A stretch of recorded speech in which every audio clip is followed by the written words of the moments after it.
All right, you guys, I'm here today with Keith Wieser to have a conversation around leadership pipeline, leadership development. And I have been so excited about this conversation. Keith, I met you, I don't know, probably 8-10 years ago. Mutual That's friend, right. Brian Fry introduced Yeah. us, and he starts telling me about this guy, Keith Wieser, who planted a church at Washington State University and on a college campus. And I'm thinking, wow, that's church planting's hard, but planting on a college campus has to be extra hard. And then he goes on to tell me your story, how you're beginning to multiply and you have this heart to raise up young leaders and plant more churches on universities and college campuses. And so, like I said, that was years ago. Keith, you've done it 15 times now.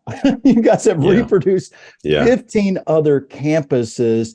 And what I love about your story, and I'm so excited to dive into, is you have really used the leadership pipeline framework to build out how you do this. And so, Keith, before we really dive into some of the questions I want to ask you, I want to just have you share a specific example of a young leader at Resonate who has developed and grown through the leadership pipeline framework. Let's just start with a story. Yeah, totally. You know, the great thing about the college environment is, I mean, my belief is it's the greatest leadership development context there is. It's just made for that. And so in that place, we just have story after story. In fact, all except for one of those 15 are guys that came through our pipeline. And so one of the guys, his name is Craig Lovelace, and Craig came to the University of Idaho, and the University of Idaho, he was a freshman and found Christ and had a moment where he confessed his desire to follow Jesus and began to grow in maturity, began to be an evangelist in his fraternity. And I remember one time I'm, there preaching at that service, and there's a whole row of guys that are reflective of his leadership right there in the front row. So you have fraternity guys on the front row. That's a really profound thing. But he continued to press into this, and he began to lead, not just himself, not just be an evangelist, but he began to lead a small group, and really that began to flourish, and they began to multiply. We began to see in Craig this potential.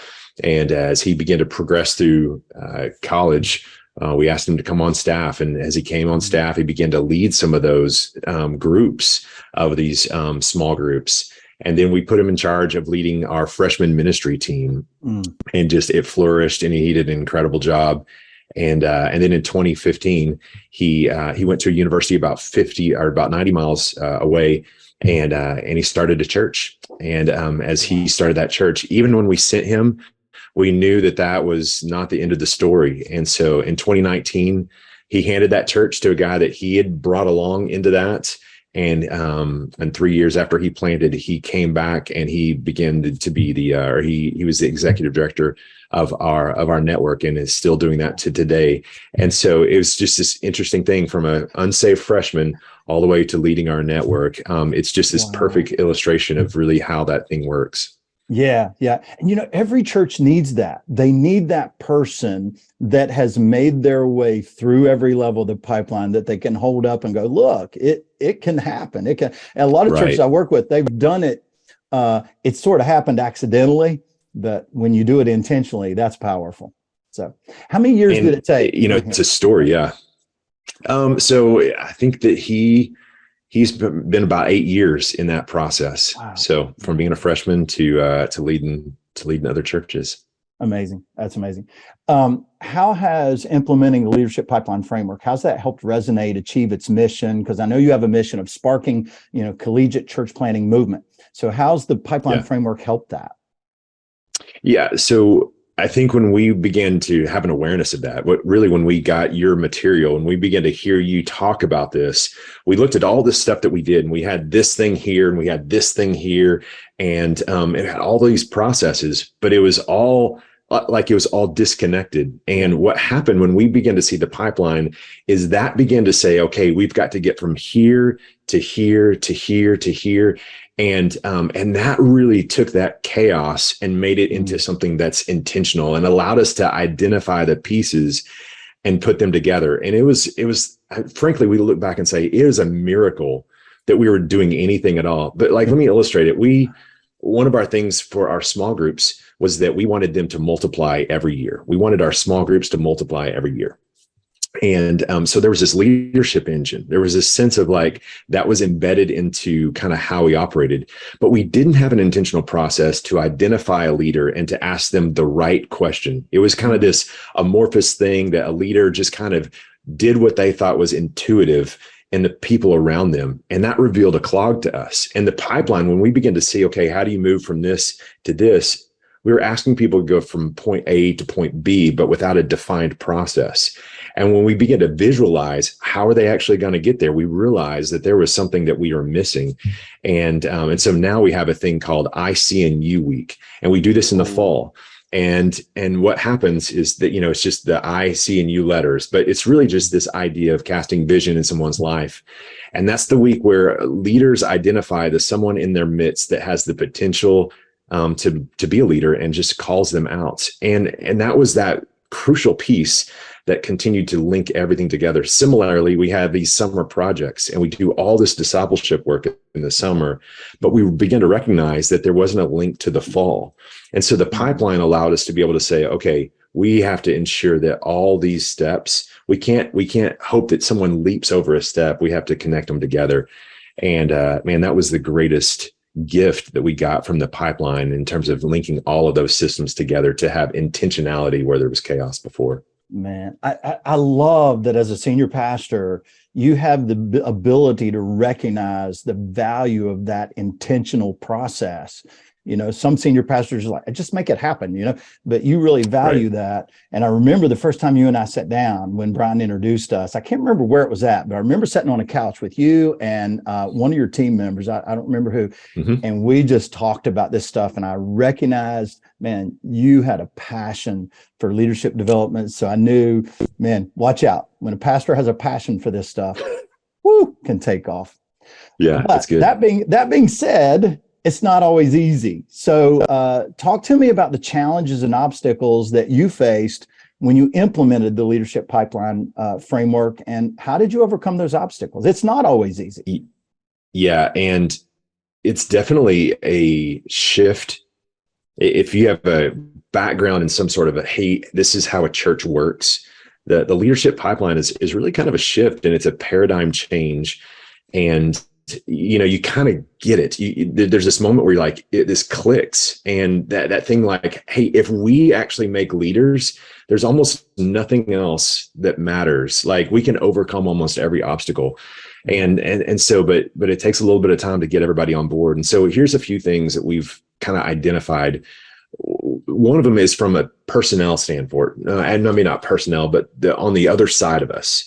What we begin to recognize, especially as we are looking to the next generation, is they don't want to be a cog in a machine. Yeah. They just don't. They're not interested in a program that's organizational focused. And so, they could hear the kingdom of God, and they can hear, hey, this is what God's plan is.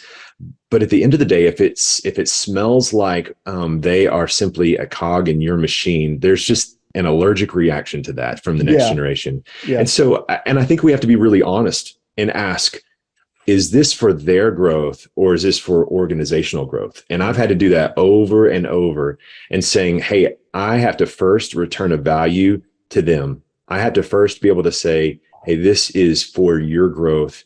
And if I can't do that, then probably my process is going to fail. And the other thing is to be able to listen to them and respond. So we teach all our leaders, hey, when you're walking people through this, listen. Don't just talk. You have to hear their journey, and even recognize what their calling looks like. Hey, this might be the lid for what they want to be able to do, and we have to celebrate where they're at. And we can hope for them to be able to have that, but that has to be something that we work in concert with them. And the last thing I think in that part is to be able to make it organic. Like one of the big problems we did is we had this like chart, and I was so proud of my chart. Yeah. And I was like, guys, this is how we're going to change the world.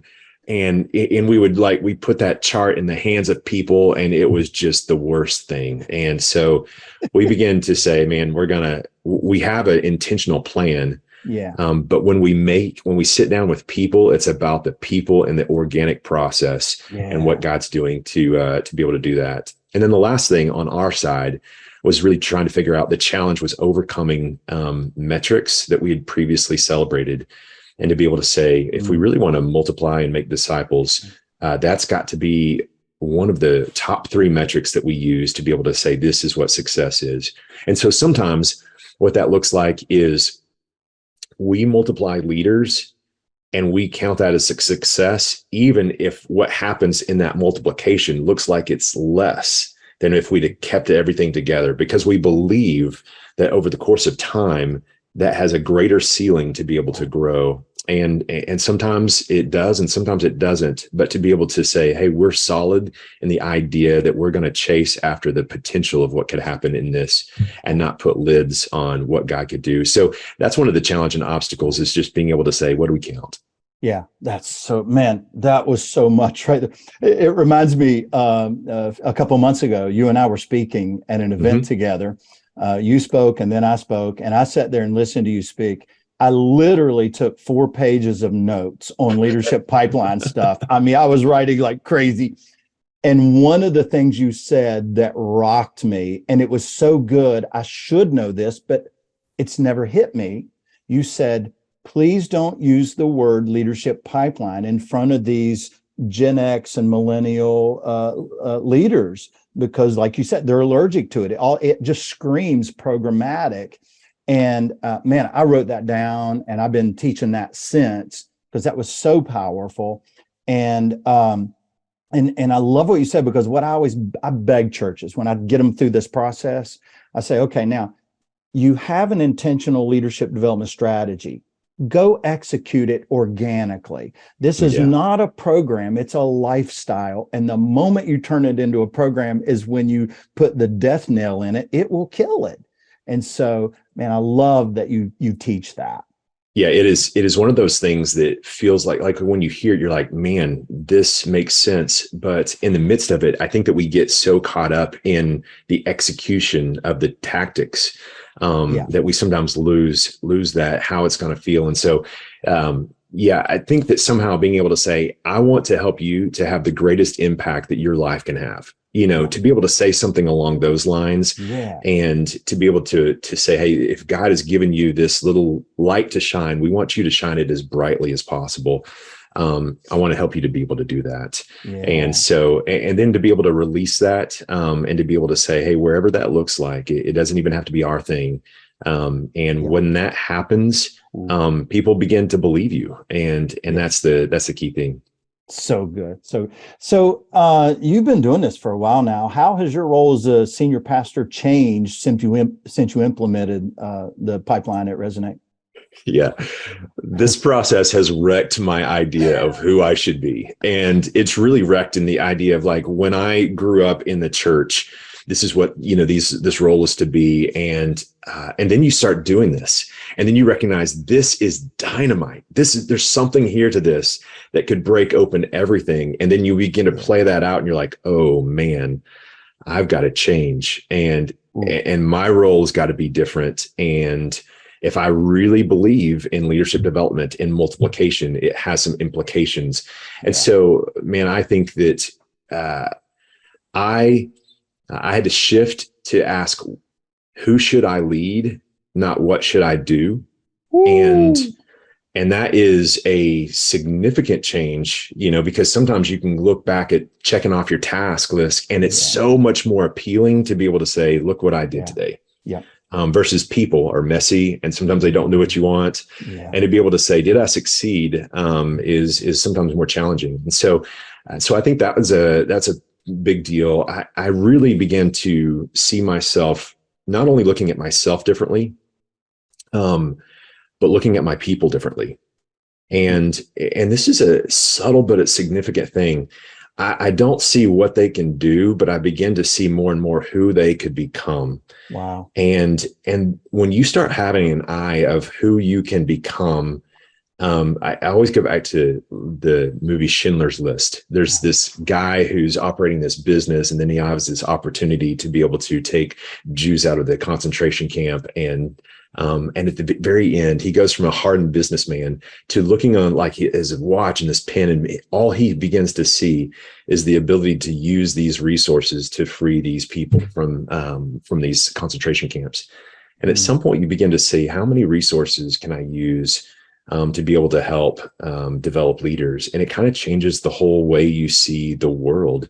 And so when we think everything rises and falls on leadership, and the reason we miss this is sometimes that leadership is hard to keep the focus on. It's nebulous and it's fuzzy compared to our to-do list.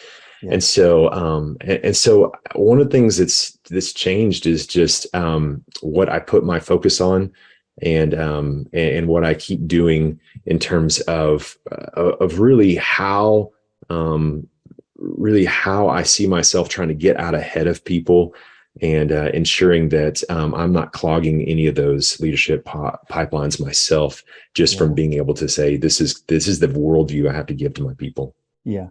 Man, that's so good, because a lot of times pastors want it done, but they don't want to do it. They don't want to do what their part is. They just want leaders developed. They just want it done. They want their staff to do it, but they don't want to do the things that it's going to require from the top, because culture flows down. It doesn't flow up. Right.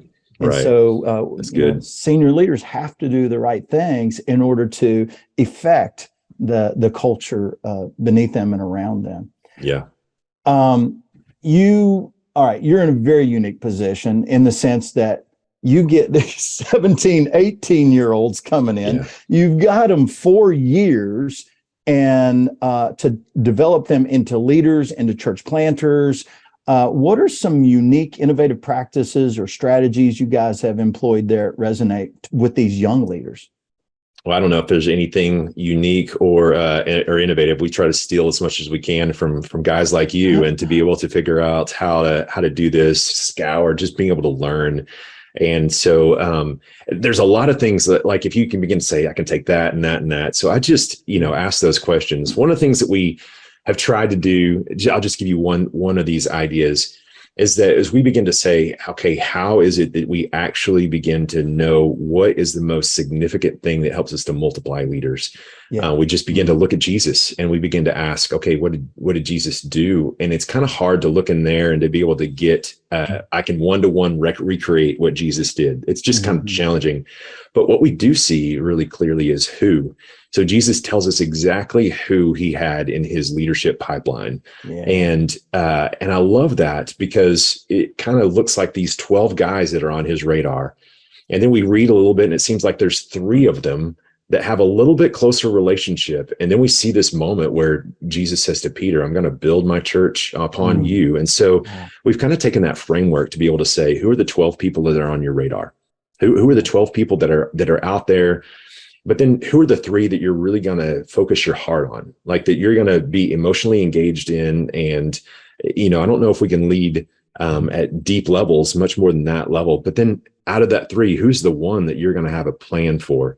Yeah. And so that for us has been able to help us to say, man, whatever it takes to get them there, maybe that's unique to the individual, right? There's 1,000 different pathways. Yeah. But you have to start with being able to identify the who. And so the 12-3-1 paradigm is something I tell my guys all the time.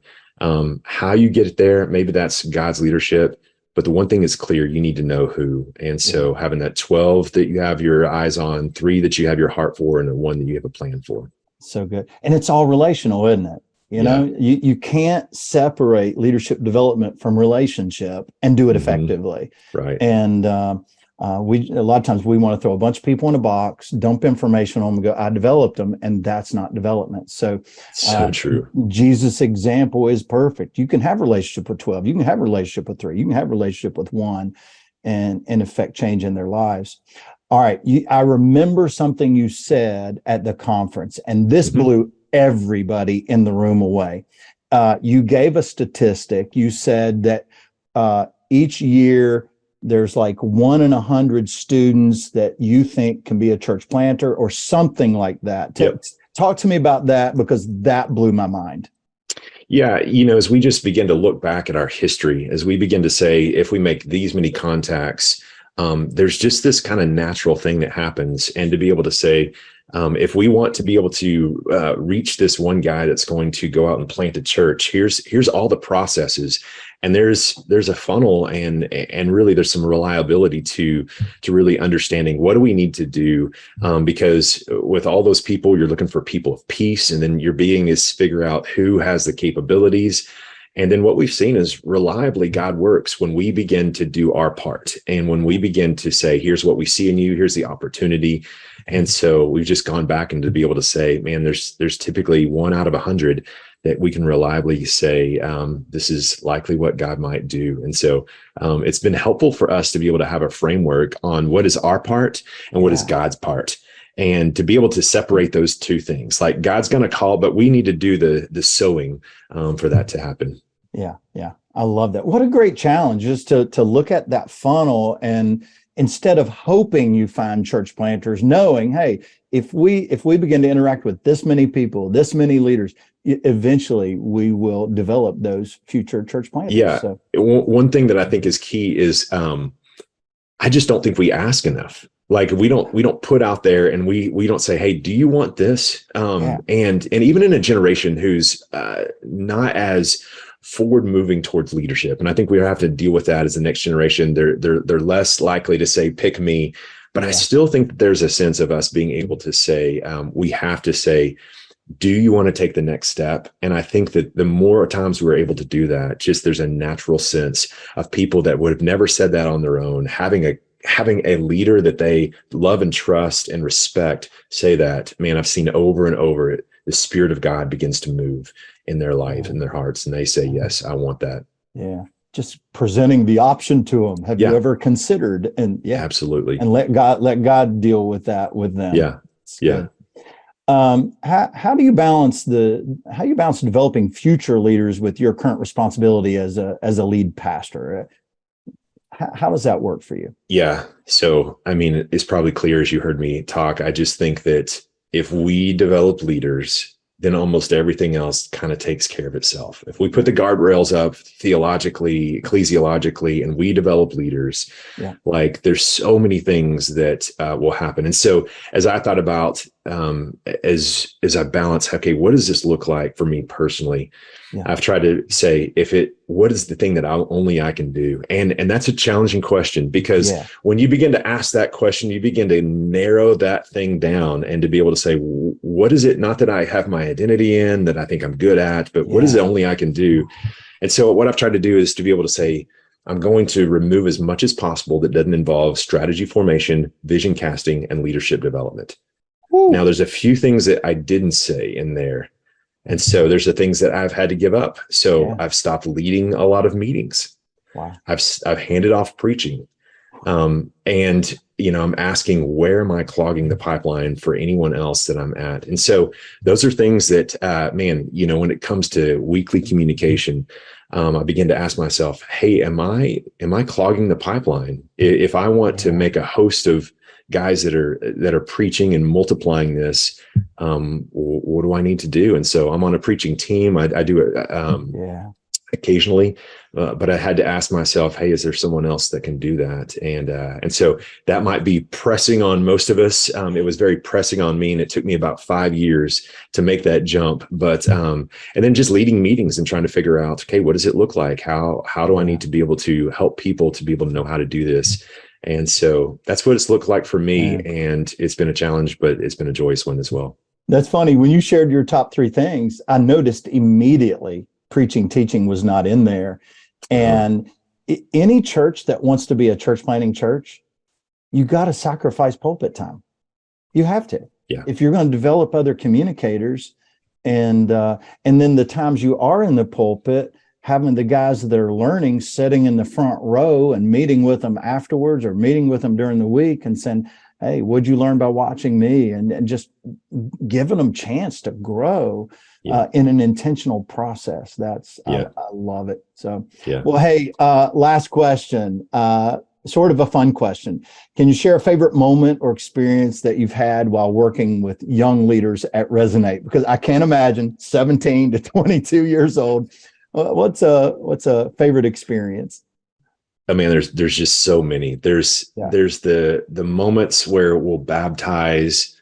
We have them tell their story, and just like you're hearing people raw and just telling stuff. You're like, I can't believe you just said that in church, And so these are those moments that are there. I think one of my favorite things is when we've taken some of our people into that have grown up, and we've taken them into different contexts, and they begin to recognize just how formed leadership development is in their mind when they hear other things. It's like it doesn't become clear until they've gone into other scenarios. And so I remember going into to a conference, and this person was talking about disciple making, and one of the guys turned to me and said, "Hold it. Is this not normative? Is this not like, why are we talking about this? Is this not like the kind of the ABCs of this?" And I just, whenever something is intuitive, man, my heart, like whenever it's one of those things where they have to work to be able to think differently, for me, that is the greatest moment of joy that I have, that somehow, I think I'm translating sometimes to be able to think leadership development, because that wasn't the context I was brought up in. That was laity clergy, had two separate things. But when I hear that as a fluency in that, I just think, man, I could quit now. This is great. And so I love it. Wow. Keith, thank you again for doing this. Man, I look at you, I look at your story and God's work in and through you. And honestly, I am so inspired. Hebrews says when, we're surrounded by a great cloud of witnesses. And to me, you're one of those great cloud of witnesses that we can look at and go, hey, look, here's an example of God's grace, God's work. God's heart for multiplication is seen in your story. And so I just pray that the people that watch this video will catch the spirit of what you said, and in their own strengths and their own unique ways, execute this to build a culture of discipling leaders that will enable them to see a multiplication movement as well. I've discovered that so many pastors want it. So many churches want to see heartfelt, authentic, want to see a gospel movement, but yet unaware or unwilling to change some behaviors that would unlock that, to allow the Spirit to move in a way that just allows them to multiply kingdom impact. So thank you for what you've done and what you're going to do in the years ahead. Oh, thanks so much. It's such a pleasure and such an honor to be on here with you, Mac. We've learned so much from you guys. Thanks.